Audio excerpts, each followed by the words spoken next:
En réalité, comme je le dis souvent, les assises de science, le fait d'étudier notre religion, sincèrement, c'est une des plus grandes portes pour faire augmenter notre foi.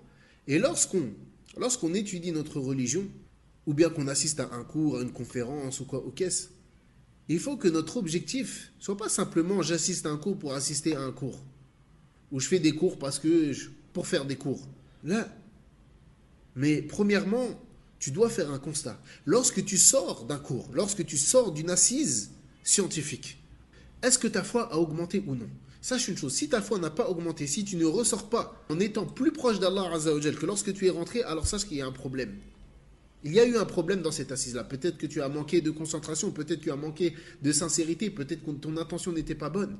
Mais celui qui rentre avec sincérité dans une assise de science, il doit trouver ce résultat à la fin. Il doit voir que sa foi a augmenté. Il doit voir que sa foi a augmenté. Ne pas rentrer dans des cours, dans des conférences, dans des assises scientifiques, uniquement pour rentrer dans des cours.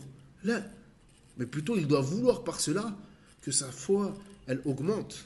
Et en réalité, quelles meilleures assises que les assises de science? Celui à qui Allah tabaraka wa ta'ala a fait aimer les assises de science, Allah lui a certes accordé un grand bien. Allah lui a accordé un grand bien. Le prophète sallallahu alayhi wa sallam, il dit Ad-dunya mal'una wa ma fiha. Ce bas monde, il est maudit et tout ce qui est à l'intérieur.